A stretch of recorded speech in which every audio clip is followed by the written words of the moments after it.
Hello students, today we are going to start our chapter number 4, linear equations in two variables.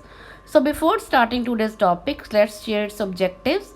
After doing this, you will be able to write linear equation in standard form and you will be able to frame linear equations in two variables.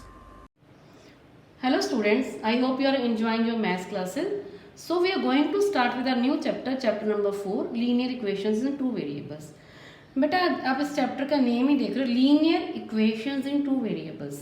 Linear word आया है, equations word आया है, two variables. Equation क्या होती है? जब एक चीज को दूसरे के साथ इक्वेट करते, इक्वल टू का साइन डालते तो इक्वेशन बन जाती है. जैसे x is equal to 3 is an equation,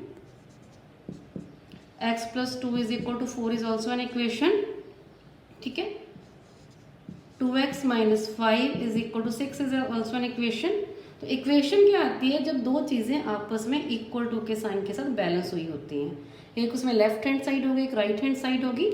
for example हम यहाँ पे लिख रहे हैं x प्लस 3 is equal to 0, this is also an equation. तो जब दो अलजेब्रिक एक्सप्रेशन आपस में इक्वल टू के साइन के साथ रिलेशन बना लें, वो इक्वेशन बन जाती है.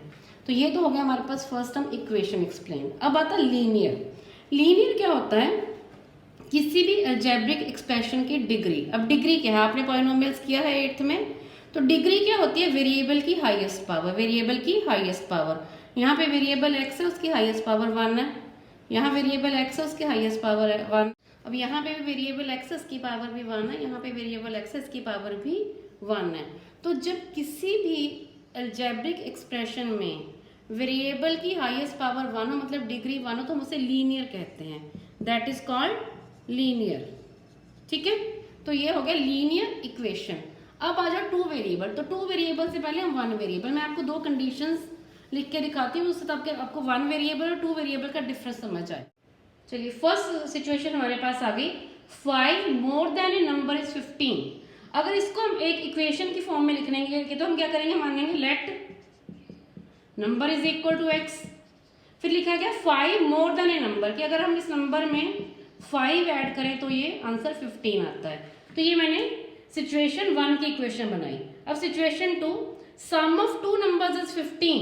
दो नंबर्स का सम 15 है, तो हम इसमें क्या करेंगे? Let first number is equal to x, second number is equal to y. तो इन दोनों का सम कितना दिया गया है? x plus y is equal to 15.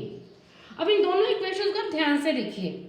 ऊपर वाली इक्वेशन में सिर्फ हमने एक ही वेरिएबल x का यूज किया है, और नीचे हमारे पास दो नंबर्स अननोन थे, तो हमने टू वेरिएबल्स का यूज किया, x और y. तो ये हो गई हमारी linear equation in one variable, और ये हो गई हमारी लीनियर इक्वेशन इन टू वेरिएबल्स.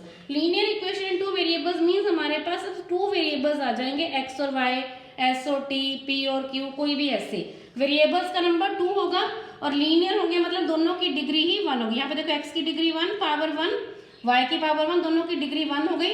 और बीच में इक्वल टू का साइन भी है, लीनियर भी हो गया. ठीक है, इक्वल टू का साइन से इक्वेशन भी हो गया. टू वेरिएबल्स का यूज हुआ, तो लीनियर इक्वेशन इन टू वेरिएबल. तो हम इस साल लीनियर इक्वेशन इन टू वेरिएबल्स में डील करने वाले हैं. तो लीनियर इक्वेशन इन टू वेरिएबल क्या होता है?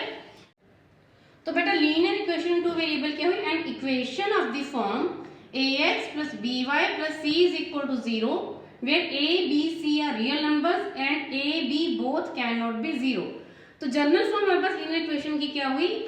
ax plus by plus c is equal to 0. जहां पे हमने क्या कहा कि a, b, c real numbers हैं. पॉजिटिव हो सकते हैं, नेगेटिव हो सकते हैं, रैशनल हो सकते हैं, इरेशनल हो सकते हैं. लेकिन कंडीशन क्या लगाई? a, b both cannot be 0. दोनों इकट्ठे 0 नहीं होंगे. तो मैं इन चीजों को कुछ एग्जांपल्स देके आपको समझा रही हूँ इस पूरी कंडीशंस को. पहली कंडीशन जब दोनों ही नॉन जीरो है, let's write it as 3x plus 2y plus 3 is equal to 0, या 3x plus 2y is equal to 0. ये दो. उसके बाद मैं इक्वेशन लिख रही हूँ इसकी 3x is equal to 0, 2y is equal to 0. तो मैंने यहाँ पे एक ही इक्वेशन की अलग अलग फॉर्म्स लिखी. इसकी अगर मैं और फॉर्म्स बनाऊं तो ये बन गया 3x plus 3 is equal to 0, 2y plus 3 is equal to 0.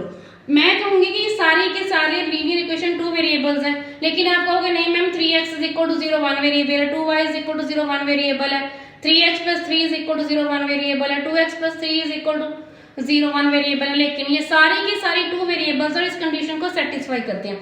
Let's check one by one. First equation हमने ली है 3x + 2y + 3 = 0। चलिए सिर्फ फर्स्ट इक्वेशन को मैं रख रही हूँ, बाकी फिर बाद में वन बाय वन लेते हैं। देखो ये बन गया ax + by + c = 0। a हो गया 3, b हो गया 2, c हो गया 3, तो a b c real numbers आ गए, तो ये लीनियर इक्वेशन इन 2 वेरिएबल्स हो गई। अब सेकंड कंडीशन, सेकंड मैंने आपके पास इक्वेशन लिखी थी 3x + 2y = 0, बट अगर इसको मैं ऐसे लिख लूं 3x + 2y + 0 = 0, does it make any difference? No, हमने 0 ही ऐड किया, उससे क्या फर्क पड़ा। अब मैं इसको इक्वेट करती हूँ फिर अपनी स्टैंडर्ड फॉर्म से, ax + by + c = 0। तो यहाँ पे a कितना हो गया हमारे पास 3, b कितना हो गया हमारे पास 2 और c कितना आ गया हमारे पास 0। तो लीनियर इक्वेशन कब बनी थी? जब a b c रियल हो, 3 रियल नंबर है, 2 रियल नंबर है और 0 रियल नंबर है। It means it is also an equation in 2 variable. तो ये भी लीनियर इक्वेशन इन 2 वेरिएबल होगी, क्योंकि a b c तीनों ही हमारे पास क्या आ गए, रियल नंबर्स आ गए। नेक्स्ट कंडीशन हमारे पास मान लीजिए हमने इसको ले लिया 3x = 0। अब आपको क्या मैम ये तो 1 वेरिएबल है, चलिए हम इसको भी बनाते हैं फिर 2 वेरिएबल। इसको लिखो 3x + 0y + 0 = 0। Let's compare ax + by + c = 0 के साथ। a हो गया 3, ये देखो, b हो गया हमारे पास 0 और c भी आ गया हमारे पास 0। a 3 है, b 0 है, c 0 है, तीनों रियल नंबर्स हो गए। अगली कंडीशन थी a b both can not be 0, दोनों इकट्ठे 0 नहीं होंगे, कोई एक 0 हो सकता है। तो a 3 है, ये नॉन 0 है, b 0 होगा तो हमें कोई फर्क नहीं पड़ा, हमें दोनों में से कोई एक नॉन 0 चाहिए, दोनों इकट्ठे 0 नहीं होंगे। तो होगी कंडीशन पूरी, a b c are real and both are a b both are not 0। चलिए नेक्स्ट कंडीशन हमने क्या ली थी, 2y = 0। फिर इसको लिखते हैं स्टैंडर्ड फॉर्म में, 0x + 2y + 0 = 0। क्या बन गया, ax + by + c = 0। यहां पे भी a कितना है 0, b 2, c 0।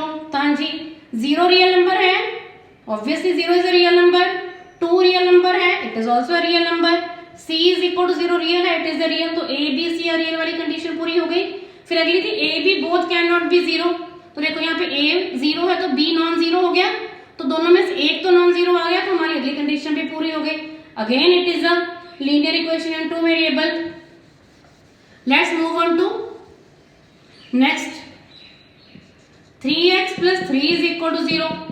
चलिए इसको फिर से लिखते हैं हम, 3x + 0y + 3 = 0। तो क्या बन गया ये, ax + by + c = 0। हाँ जी, a 3, b 0 और c 3, 3 0 3 ये रियल नंबर्स हैं, और a 3 है तो b 0 है, एक नॉन 0 हो गया, एक 0, तो बोथ आर नॉट 0।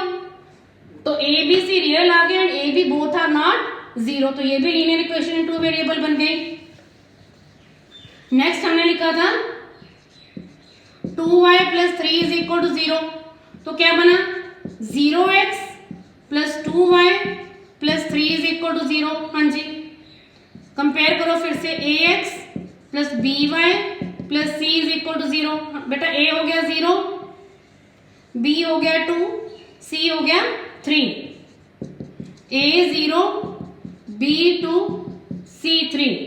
0 2 और 3 रियल नंबर्स हैं, और a और b में से एक नॉन 0 होना जरूरी था, तो b नॉन 0 है, तो a b both are not 0। Again it is a linear equation in 2 variable. लेकिन अब मैं एक कंडीशन और लिखूं, ये मैं लिख दूं 3 = 0। चलो इसकी स्टैंडर्ड फॉर्म बनाओ, 0x + 0y + 3 = 0। अब कंपेयर करो, ax + by + c = 0, a 0, b 0, c 3, a 0, b 0 और c 3। अब इसमें देखो हमारे ए और बी दोनों 0 आ गए, सी 3 आ गया, 0 0 और 3, 0 0 और 3 रियल नंबर तो है, लेकिन सेकंड कंडीशन गड़बड़ हो गई, A B both can not be 0। यहाँ पे हमारे पास ए भी 0 हो गया और बी भी 0 हो गया, तो इसने दूसरे वाली कंडीशन को सेटिस्फाई नहीं किया। तो therefore 3 is equal to 0 is not a linear equation in two variable। तो हमारे पास लीनियर इक्वेशन 2 वेरिएबल के लिए हमने फिर क्या कहा, an equation of the form ax plus by plus c is equal to 0 where a, b and c are real number and a, b both cannot be 0। a और b दोनों 0 नहीं हो सकते। तो अब हम इसी कंसेप्ट पे बेस एक्सरसाइज 4.1 स्टार्ट करने लगे हैं।